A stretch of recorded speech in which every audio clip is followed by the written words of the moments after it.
Class 4-এর এই দক্ষিণ মেরু অভিযান গল্পের লেখক নৃপেন্দ্রকৃষ্ণ চট্টোপাধ্যায় 1905 সালের 15ই জানুয়ারি জন্মগ্রহণ করে। তিনি একদিকে যেমন লেখক ছিলেন, পাশাপাশি তিনি একজন অভিনেতা ছিলেন, একজন গীতিকার, চিত্রনাট্যকার এবং বেতার অনুষ্ঠানের সঞ্চালকও ছিলেন। আচ্ছা, দক্ষিণ মেরুটা কি? দক্ষিণ মেরু হচ্ছে পৃথিবীর শেষ প্রান্তের একটা অংশ, সেটা হচ্ছে দক্ষিণ দিকের, তার জন্য তাকে দক্ষিণ মেরু বলা হয়। আর এই দক্ষিণ মেরু আন্টার্কটিকা মহাদেশে অবস্থিত। এখানে কিন্তু সারা বছর ঠান্ডা থাকে, আর এখানে কোনো মানুষ নেই বললেই চলে। এখানে স্থায়ীভাবে কোনো মানুষ থাকতে পারে না। এখানে বিজ্ঞানীরা কেবলমাত্র গবেষণার কাজেই যায়। চলো তাহলে গল্পটা শুরু করা যাক। জ্ঞানের সীমাকে বাড়াবার জন্য, অজানাকে জানবার জন্য মানুষ যে কি অসাধ্য সাধন করেছে বা করতে পারে, ক্যাপ্টেন স্কটের আবিষ্কারের কাহিনী থেকে তা স্পষ্টভাবে বোঝা যায়। 1868 খ্রিস্টাব্দের 5ই জুন ইংল্যান্ডের ডিভনশায়ারের এক গ্রামে স্কট জন্মগ্রহণ করেন। তার পূর্বপুরুষেরা অনেকেই সামুদ্রিক বিভাগে বড় বড় চাকরি করে গিয়েছে। সমুদ্রের প্রতি একটা টান নিয়েই তিনি জন্মগ্রহণ করেন। সেই জন্য ছেলেবেলা থেকেই তিনি জাহাজে কাজ শিখতে থাকেন এবং কিশোরকালেই জাহাজের কাজে লেগে সমুদ্র যাত্রা করেন। এই সময়ে জগতের নানা দেশ থেকে দক্ষিণ মেরু আবিষ্কারের নানা রকম চেষ্টা চলছিল। কোন জাতির লোক আগে গিয়ে সেখানে পৌঁছাতে পারে সেই নিয়ে একটা গোপন আকাঙ্ক্ষা সব জাতিরই অন্তরে জমা ছিল। যেটুকু পড়া হলো সেখান থেকে কতগুলো প্রশ্ন তোমাদের জন্য দেওয়া হলো। প্রথম প্রশ্নটা দেখো, দক্ষিণ মেরু অভিযান রচনাটি কে লিখেছেন? দক্ষিণ মেরু অভিযান রচনাটি লিখেছেন নৃপেন্দ্রকৃষ্ণ চট্টোপাধ্যায়। স্কট জন্মগ্রহণ করেন কবে এবং কোথায়? 1868 খ্রিস্টাব্দের 5ই জুন ইংল্যান্ডের ডিভনশায়ারের এক গ্রামে স্কট জন্মগ্রহণ করেন। তারপরে দেখো, স্কটের পূর্বপুরুষেরা কি কাজ করতেন? স্কটের পূর্বপুরুষেরা সামুদ্রিক বিভাগে বড় বড় চাকরি করতেন। স্কট কবে এবং কেন জাহাজে কাজ শিখেছিলেন? সমুদ্রের প্রতি টান থাকায় তিনি ছোটবেলা থেকেই জাহাজে কাজ শিখেছিলেন। স্কট সমুদ্রযাত্রা করেন কবে? কৈশোরকালেই স্কট সমুদ্রযাত্রা করেন। এই সময় কোন আবিষ্কারের চেষ্টা চলছিল? উত্তর হবে এই সময় দক্ষিণ মেরু আবিষ্কারের নানা রকম চেষ্টা চলছিল। বিভিন্ন দেশের মানুষ কি নিয়ে আগ্রহী ছিলেন? কোন জাতি আগে দক্ষিণ মেরুতে পৌঁছাবে তা নিয়ে আগ্রহী ছিলেন। মানুষ কিসের সীমাকে বাড়াতে চায়? মানুষ জ্ঞানের সীমাকে বাড়াতে চায়। মানুষ কি জানার জন্য অসাধ্য সাধন করে? উত্তর হবে মানুষ অজানাকে জানার জন্য অসাধ্য সাধন করে। স্কট কোথায় এবং কবে জন্মগ্রহণ করে? স্কট 1868 খ্রিস্টাব্দের 5ই জুন ইংল্যান্ডের ডিভনশায়ারে এক গ্রামে জন্মগ্রহণ করে। সেই সময়ে ইংল্যান্ডে দক্ষিণ মেরু অভিযানের জন্য একটা দল গড়া হচ্ছিল। রয়্যাল জিওগ্রাফিক্যাল সোসাইটি এই অভিযানটি আয়োজন করেছিলেন। একদিন স্কট লন্ডনের পথে বেড়াচ্ছেন, এমন সময় উক্ত সোসাইটির প্রেসিডেন্ট স্যার ক্লেমেন্টস মার্খামের সঙ্গে তার দেখা হয়। স্যার মার্খামের সঙ্গে পরামর্শ করে স্কট এই অভিযানের অধিনায়কত্ব গ্রহণ করলেন। 1901 সালের আগস্ট মাসে ডিসকভারি নামক এক জাহাজে স্কট তার দলবল নিয়ে ইংল্যান্ড থেকে দক্ষিণ মেরুর দিকে যাত্রা করেন। তার সঙ্গে আর একজন খুব বড় নাবিক ছিলেন, তার নাম স্যার আর্নস্ট শ্যাকলটন। দক্ষিণ মেরুকে জগতের সকলের কাছ থেকে লুকিয়ে রাখবার জন্য বিধাতা পুরুষ তার চারিদিকে দুর্লভ বরফের প্রাচীর গড়ে রেখেছেন এবং তার ওপারে জাহাজ নিয়ে আর মানুষ যেতে পারে না। মাঝে মাঝে এই বরফের প্রাচীরের ফাঁক দেখা যায় বরফ যখন গলতে থাকে। ক্যাপ্টেন স্কট তার দল শুদ্ধ সেই বরফের প্রাচীরের মাঝে এসে উপস্থিত হলেন, কিন্তু বরফের মধ্যে দিয়ে যাওয়ার কোনো পথ না দেখে তিনি ফিরে আসতে বাধ্য হলেন এবং 1902 সালের ফেব্রুয়ারি মাসে কিং এডওয়ার্ড দ্বীপে নোঙর ফেলে রইলেন। তখন দুরন্ত শীত, সমুদ্রের জল জমে বরফ হয়ে গেছে। তারা ঠিক করলেন যে আর কিছুদিন পরে স্লেজে করে যাত্রা করা যাবে। মাস কয়েক কাটিয়ে 1902 সালের নভেম্বর মাসে স্লেজ যাত্রার সমস্ত আয়োজন হয়ে গেল। ঠিক হলো যে স্কট, শ্যাকলটন ও উইলসন মাত্র এই 3 জনে যাত্রা করবেন এবং সঙ্গে 19টা কুকুর নেওয়া হবে। যাত্রা শুরু হলো সেই নির্দিষ্ট দেশের দিকে। কিছু দূরে যেতে না যেতেই নানা প্রকারের বাধা আসতে লাগলো। ক্রমশ তারা এগোতে লাগলো। যেখান দিয়ে যান সেখানে এক এক জায়গায় তাঁবু ফেলে খাবার রেখে যান এবং প্রত্যেক তাঁবুর উপর একটা করে পতাকা গুঁজে রাখেন, কারণ ফেরবার সময় যখন খাবার দরকার হবে তখন এই সমস্ত তাঁবু থেকেই তা পাওয়া যাবে এবং ফেরবার পথেরও নিশানা হবে। সমস্ত নভেম্বর আর ডিসেম্বর মাস তারা সেই বরফের মধ্য দিয়ে ধীরে ধীরে অগ্রসর হলেন। যতই এগোতে লাগলেন ততই বরফের ঝড় তীব্র হতে তীব্রতর হয়ে উঠতে লাগলো। কুকুরগুলো ক্রমশ অবশ হয়ে আসতে লাগলো। এই রকম অবস্থায় আর বেশি দূর এগোনো যায় না দেখে স্কট ফিরলেন। ফিরবার পথে বিপদ আরও ঘনিয়ে এলো। স্যাকেলটনের হলো অসুখ।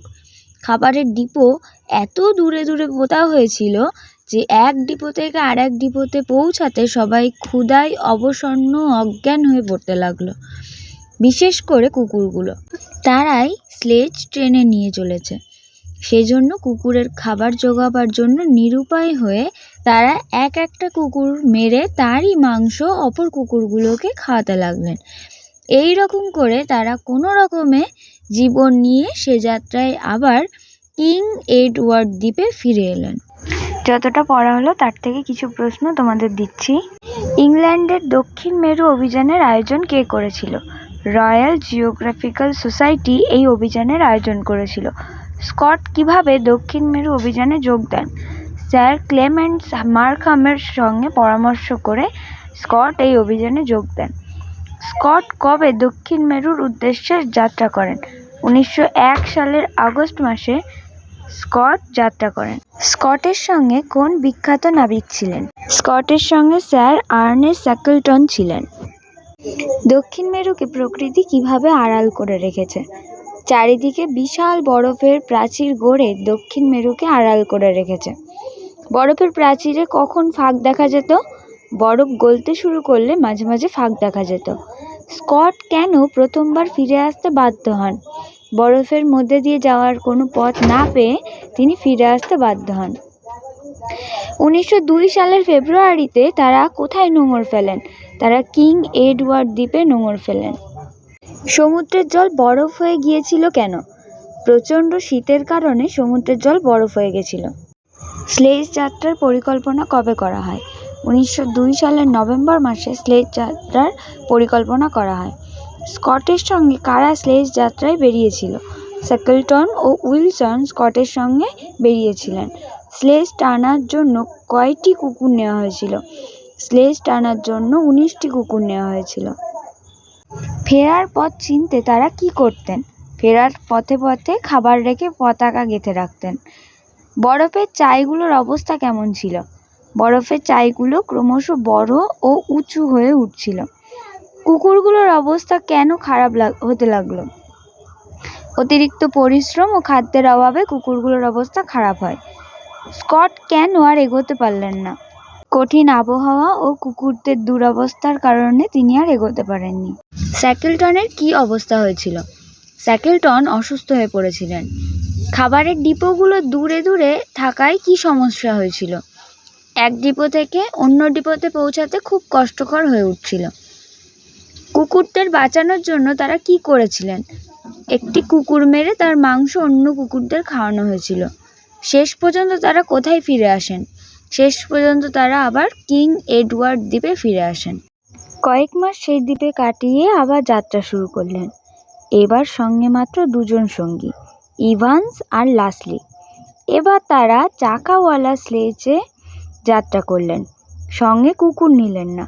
কিন্তু অনেক দূরে যাওয়ার পর খাদ্যের সংস্থান ফুরিয়ে আসতে লাগলো। এবারেও তারা ফিরতে বাধ্য হলেন। 1903 সালের শেষাশেষি আবার তারা তাদের জাহাজে ফিরে এলেন এবং ঠিক করলেন এবারকার মতো ইংল্যান্ডে ফিরে যেতে হবে। কিন্তু নতুন বিপদ ঘটল। সামনের সমস্ত পথ বরফে বন্ধ হয়ে গেছে। 12 মাইল পর্যন্ত ঘন বরফ পথ আটকে দাঁড়িয়েছিল। তারা নানা রকম যন্ত্র দিয়ে সেই বরফ কেটে পথ তৈরি করতে লাগলেন, কিন্তু কিছুদিন চেষ্টা করে বুঝলেন এ অসাধ্য সাধন। বরাতক্রমে সেবার খুব শিগগিরই বরফ গলতে আরম্ভ করলো এবং কিছুদিন যেতে না যেতেই স্কট দেখলেন বরফ গলে তাদের যাওয়ার পথ তৈরি হয়ে গেছে। তারা এই যাত্রায় যত দূর গিয়েছিলেন তার থেকে আরও 463 মাইল দূরে ছিল দক্ষিণ মেরু, কিন্তু এর আগে কেউই আর দক্ষিণ মেরুর এত কাছে আসতে পারেননি। স্যার আর্নেস্ট শ্যাকলটন 1908 সালে নিজের দল নিয়ে আবার দক্ষিণ মেরুর দিকে রওনা হলেন, কিন্তু তাকে ফিরে আসতে হলো। তবে এবার আরও 97 মাইল যেতে পারলেই শ্যাকলটনের ভাগ্যেই দক্ষিণ মেরু আবিষ্কারের প্রথম গৌরব লেখা থাকত। ক্যাপ্টেন স্কট যখন শুনলেন যে স্যার শ্যাকলটন ব্যর্থ হয়ে ফিরে এসেছেন, তখন তিনি আর ঘরে শান্ত হয়ে বসে থাকতে পারলেন না। ঠিক করলেন যে এবার তিনি যে যাত্রা করবেন তাতে হয় দক্ষিণ মেরুতে পৌঁছাবেন, নয় ইংল্যান্ডে আর ফিরবেন না। এবার স্কট দক্ষিণ মেরুতে পৌঁছালেন বটে, কিন্তু ইংল্যান্ড আর তার ফেরা হলো না। 1910 সালের জুন মাসের প্রথম দিকে দলবল নিয়ে স্কট টেরানোভা জাহাজে দক্ষিণ মেরুর পথে আবার যাত্রা করলেন। 1911 সালের প্রথম দিকে তিনি আবার সেই দুর্লক্ষ বরফের প্রাচীরের কাছে উপস্থিত হলেন। এখান থেকে দক্ষিণ মেরু 350 মাইল দূরে। এই 350 মাইল যাওয়া আর ফিরে আসার আয়োজন করতেই সেপ্টেম্বর মাস এসে গেল। 1912 সালের নববর্ষের প্রথম দিনে 8 জন সঙ্গী নিয়ে তিনি দক্ষিণ মেরুর 170 মাইলের মধ্যে এসে পড়লেন। সেখানে কয়েকদিন বিশ্রাম করে যাত্রার পথে মাত্র 4 জন সঙ্গীকে নিয়ে রওনা হলেন। সঙ্গে যে রসদ নেওয়া হলো তা ডিপোতে জমা রেখে তারা ক্রমশ দক্ষিণ মেরুর দিকে এগিয়ে চলতে লাগলেন। যতটা পড়া হলো সেখান থেকে কিছু প্রশ্ন দেওয়া হলো। স্কট এবার কাদের নিয়ে আবার যাত্রা শুরু করেছিলেন? স্কট এবার ইভান্স ও ল্যাসলিকে নিয়ে যাত্রা শুরু করেছিলেন। এবার তারা কিভাবে যাত্রা করেছিলেন? এবার তারা চাকাওয়ালা স্লেজে যাত্রা করেছিলেন। এবার তারা কুকুর সঙ্গে নেননি কেন? তারা চাকাওয়ালা স্লেজ ব্যবহার করায় কুকুর সঙ্গে নেননি। তারা কেন আবার ফিরে আসতে বাধ্য হন? অনেক দূর যাওয়ার পর খাবারের সংস্থান ফুরিয়ে আসায় তারা ফিরে আসতে বাধ্য হন। 1903 সালের শেষে তারা কী সিদ্ধান্ত নেন? তারা ইংল্যান্ডে ফিরে যাওয়ার সিদ্ধান্ত নেন। তাদের ফেরার পথে কী নতুন বিপদ দেখা দিয়েছিল? ফেরার সমস্ত পথ বন্ধ হয়ে গেছিল। বরফ পথ আটকে কত দূর পর্যন্ত দাঁড়িয়েছিল? 12 মাইল পর্যন্ত ঘন বরফ পথ আটকে দাঁড়িয়েছিল। বরফ কাটার জন্য তারা কি ব্যবহার করেছিলেন? বরফ কাটার জন্য তারা নানা রকম যন্ত্র ব্যবহার করেছিলেন। বরফ কাটার জন্য তারা কেন ব্যর্থ হয়েছিল? বরফ এত শক্ত ও ঘন ছিল যে তা কেটে পথ তৈরি করা অসম্ভব হয়ে পড়েছিল। পরে কিভাবে তাদের যাওয়ার পথ তৈরি হয়েছিল? পরে বরফ গলতে শুরু করলে তাদের যাওয়ার পথ তৈরি হয়েছিল। স্কটরা দক্ষিণ মেরুর কত মাইল কাছে পৌঁছতে পেরেছিল? তারা দক্ষিণ মেরুর 463 মাইল কাছে পৌঁছাতে পেরেছিল। স্কটের আগে কেউ এত কাছে পৌঁছাতে পেরেছিল কি? না, স্কটের আগে কেউ দক্ষিণ মেরুর এত কাছে পৌঁছাতে পারেনি। স্যার আর্নেস্ট শ্যাকলটন কবে আবার দক্ষিণ মেরুর উদ্দেশ্যে যাত্রা করেন? স্যার আর্নেস্ট শ্যাকলটন 1908 সালে আবার যাত্রা করেন। শ্যাকলটন কেন শেষ পর্যন্ত ফিরে আসতে বাধ্য হন? নানা বাধা ও কষ্টের কারণে শ্যাকলটন ফিরে আসতে বাধ্য হন। শ্যাকলটন আর কত মাইল এগোতে পারলে দক্ষিণ মেরুর গৌরব পেতেন? আর 97 মাইল এগোতে পারলে শ্যাকলটন দক্ষিণ মেরু আবিষ্কারের গৌরব পেতেন।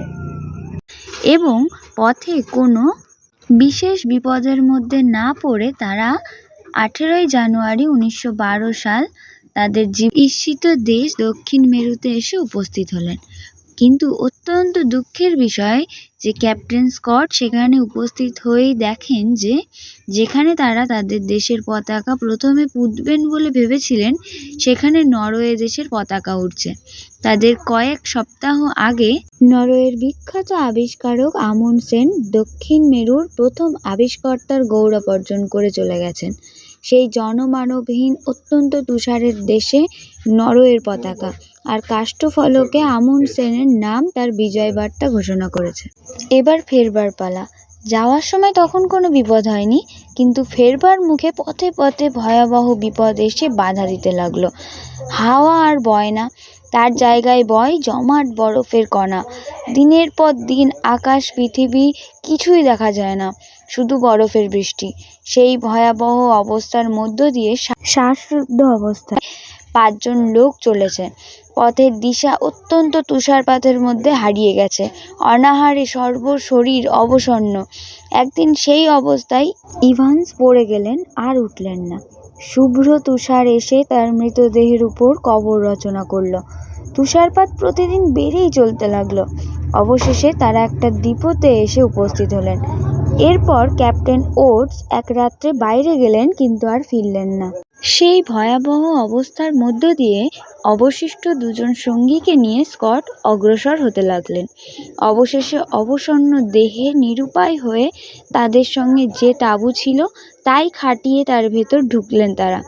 তারা তখন ভালো রকমই জানতেন যে এই তাঁবুই তাদের কবর। পাশের সঙ্গীর তখন মৃত্যুশ্বাস উপস্থিত। মৃত্যুর হিম স্পর্শে তখন ক্যাপ্টেন স্কটেরও সর্ব অঙ্গ শিথিল হয়ে আসছে। সেই মৃত্যুর অববাহিত পূর্বক্ষণে তিনি তার ডায়েরির শেষ পাতা লেখেন। গত 1 মাস আমরা যে কষ্ট পেয়েছি, আমি ভাবতে পারি না কোনো মানুষ কোনো দিন সেরকম কষ্ট সহ্য করেছে কিনা। তবুও আজ ভাগ্যের বিরুদ্ধে আমার কোনো নালিশ নেই। যা পেয়েছি তা মাথা পেতে গ্রহণ করেছি। যদি আমরা বেঁচে থাকতে পারতাম তাহলে সমস্ত ইংল্যান্ড শুনতে পেত যে ইংল্যান্ডের গৌরবের জন্য তার কয়েকজন সন্তান কি কষ্টই না সহ্য করেছে। আমাদের এই মৃতদেহ আর আমার এই লেখা হয়তো জগতে একদিন সে কাহিনীর সাক্ষ্য দেবে। ক্যাপ্টেন স্কটকে যারা খুঁজতে গিয়েছিলেন তারা তার মৃতদেহের সঙ্গে তার ডায়েরিও পান। তারা কত তারিখে দক্ষিণ মেরুতে উপস্থিত হন? 18 জানুয়ারি 1912 সালে। দক্ষিণ মেরুতে গিয়ে তারা কি দেখতে পান? নরওয়ের পতাকা উঠছে। দক্ষিণ মেরু প্রথম আবিষ্কার করেন কে? আমুন্ডসেন। আমুন্ডসেন কোন দেশের অভিযাত্রী ছিলেন? নরওয়ের। আমুন্ডসেন কি গৌরব অর্জন করেছিলেন? আমুন্ডসেন দক্ষিণ মেরু আবিষ্কারের গৌরব অর্জন করেছিলেন। স্কট কোথায় উপস্থিত হয়েছিলেন? স্কট দক্ষিণ মেরুতে উপস্থিত হয়েছিলেন। ফেরার পথে কি বাধা দেয়? ফেরার পথে ভয়াবহ তুষারঝড় বাধা দিয়েছিল। তুষারঝড়ের সময় কি দেখা যেত না? তুষারঝড়ের সময় পৃথিবী আকাশ কিছুই দেখা যেত না। কিসের বৃষ্টি হচ্ছিল? উত্তর হবে বরফের বৃষ্টি। কতজন লোক শ্বাসরুদ্ধ অবস্থায় চলছিল? 5 জন লোক। পথের দিশা কোথায় হারিয়ে গিয়েছিল? হবে তুষারপাতের মধ্যে। কে পড়ে গিয়ে আর উঠলেন না? ইভান্স। ইভান্সের মৃত্যুর কারণ কি ছিল? উত্তর হবে তুষারঝড় ও দুর্বলতা। কার মৃতদেহের উপর কবর রচনা করা হয়? ইভান্সের। তুষারপাত প্রতিদিন কি করছিল? বেড়েই চলছিল। স্কট কোথায় এসে উপস্থিত হন? একটি ডিপোতে। এক রাতে কে বাইরে গিয়েছিল? Captain oats. ক্যাপ্টেন ওটস কি ফিরে এসেছিলেন? না। স্কট কাঁধে নিয়ে অগ্রসর হতে লাগলেন অবশিষ্ট 2 জন সঙ্গীকে নিয়ে। অবশেষে তারা কোথায় ঢুকলেন? তাঁবুর ভিতরে। কি অবস্থায় তারা তাঁবুর মধ্যে ঢুকলেন? নিরুপায় অবস্থায়। স্কট তখন কি জানতেন? এই তাঁবুই তাদের কবর। স্কটের সঙ্গী কি অবস্থা হয়েছিল? মৃত্যুশ্বাস উপস্থিত হয়েছিল। মৃত্যু স্পর্শে স্কটের কি হয়েছিল? সব অঙ্গ শিথিল হয়ে আসে। স্কট ডায়েরির শেষ পাতায় কি লিখেছিলেন? তাদের কষ্টের কথা। স্কট কার বিরুদ্ধে কোনো নালিশ করেননি? ভাগ্যের বিরুদ্ধে। স্কট কি মাথা পেতে গ্রহণ করেছিলেন? সমস্ত কষ্ট। স্কট কি আশা করেছিলেন? ইংল্যান্ড তাদের গৌরবের কথা জানবে। স্কটের মৃতদেহের সঙ্গে কি পাওয়া যায়? তার ডায়েরি। স্কটের ডায়েরি কারা পেয়েছিলেন? যারা তার মৃতদেহ খুঁজতে গিয়েছিলেন। আজকের পার্টে ক্লাস 4-এর এই দক্ষিণ মেরু অভিযানের পুরো গল্পটা পড়ানো হলো এবং গল্পের মধ্যে থেকেই কিছু প্রশ্ন দেওয়া হলো। এর পরের পার্টে তোমাদের জন্য এই গল্পের অনুশীলনী প্রশ্নগুলো নিয়ে আলোচনা করব।